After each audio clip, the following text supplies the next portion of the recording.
हमारे सामने आशीष छाबड़ा जी हैं और आशीष छाबड़ा जी पूर्व में विधायक रह चुके हैं। वर्तमान में बेमेतरा जिले के अध्यक्ष हैं कांग्रेस पार्टी के।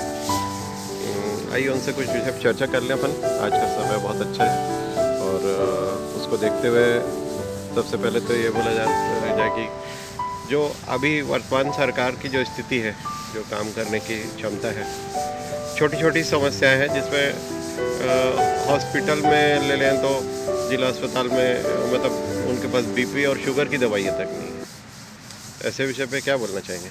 देखिए, 2 साल हो चुके हैं छत्तीसगढ़ में माननीय विष्णुदेव साय जी के नेतृत्व में भारतीय जनता पार्टी की सरकार बनी है।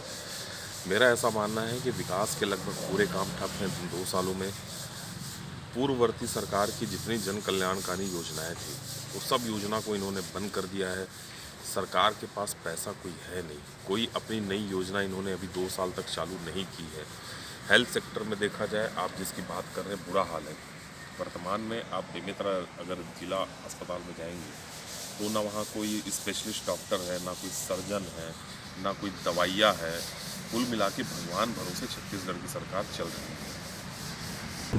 अब अभी भारतीय जनता पार्टी के लोग भी अब कुछ मुखर होकर बोल रहे हैं कि भूपेश जी जिस प्रकार की बयानबाजी किए हैं उसके विषय पे भी चर्चा चल रही है और भाजपा कार्यकर्ता आंदोलन करने के मूड में भी दिख रहे हैं कि उप मुख्यमंत्री को अपशब्द कह दिए हैं करके भूपेश जी ने, या उनकी तुलना बंदर से कर दी है करके। तो उस विषय में क्या बोलना चाहेंगे? देखिए, भूपेश जी बहुत सुलझे हुए नेता हैं। वो कोई भी बयानबाजी करते हैं तो सोच समझ के करते हैं। मेरा ऐसा मानना है कि बयान को तोड़ मरोड़ के प्रस्तुत किया जा रहा है। बोलने का आशय कुछ और था, लेकिन प्रस्तुत करने का आशय कुछ और था। पहले उन बयानों को समझना चाहिए। आशीष जी, चूँकि आप विधायक भी रह चुके हैं और आप जिले के अध्यक्ष भी हैं और किसानों से सीधे तौर पे जुड़े हुए हैं, तो जो धान खरीदी का एक जो सबसे बड़ा मुद्दा है उसमें क्या दिख रहा है आपको कि सरकार कितना मतलब न्याय संगत कर पा रही है? देखिए, धान खरीदी का छत्तीसगढ़ में बुरा हाल है। इस वक्त हम अगर अपने बेमेतरा जिले की बात करें तो बेमेतरा जिले में जो प्राथमिक सोसाइटियां हैं उसमें और धान खरीदी केंद्रों में जो इन्होंने लिमिट तय की है वो लिमिट पर्याप्त नहीं है। जितने दिन शेष हैं, 31 जनवरी तक सरकार छत्तीसगढ़ में धान खरीदी करेगी। अभी तक देखा जाए तो 40% ही धान खरीदी हो पाई है, 60% धान खरीदी शेष है। टोकन अगर किसान काटने को जा रहे हैं तो 26 तारीख के बाद, 25-26 तारीख के बाद कई सोसाइटियों में टोकन मिल पा रहा है। कुल मिला के सरकार की नीयत और नीति स्पष्ट नहीं है धान खरीदी को लेके।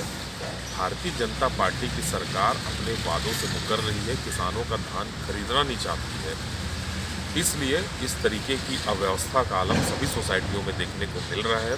कुछ दिन पूर्व में ही किसानों के साथ मिलकर जिला कांग्रेस कमेटी के माध्यम से प्रत्येक धान खरीदी केंद्रों में, सोसाइटियों में हम लोगों ने सांकेतिक तालाबंदी की थी। आने वाले समय में एक बड़ा उग्र और जन आंदोलन कांग्रेस पार्टी किसानों के साथ मिलकर धान खरीदी को लेकर छत्तीसगढ़ सरकार के खिलाफ करेगी। क्या लगता है कि ऐसी दुर्व्यवस्था के बाद जो धान के कोचियाँ हैं वो सक्रियता कैसे हो जाएगी उनकी पूरे प्रदेश में? किसान मजबूर हो रहे हैं, किसान परेशान है, किसान सोसाइटियों में बिक नहीं पा रहा है, किसानों के ऊपर कर्जा भी रहता है, बहुत सारे उनके ऊपर खर्च भी रहते हैं। तो कम दामों में बाजार में किसानों को मजबूरी में धान बेचना पड़ रहा है इस सरकार की गलत नीतियों के कारण। एक और विषय जो आंदोलन जो सोसाइटी के कर्मचारियों ने चलाया था, प्रबंधक भी उसमें थे कई, और जो पदाधिकारी थे, जिले के पदाधिकारी, उनको सरकार ने मौखिक आदेश के ऊपर, सरकार के मौखिक आदेश पे उसको पंजीयों ने उनको टर्मिनेट कर दिया है, बर्खास्त कर दिया है। देखिए, उस पर कार्रवाई चल रही, 55 दिन की कार्रवाई भी चल रही है उनके ऊपर। देखिए, कर्मचारी संगठन, लगभग सभी कर्मचारी संगठन लगातार सरकार के खिलाफ धरने में बैठे थे।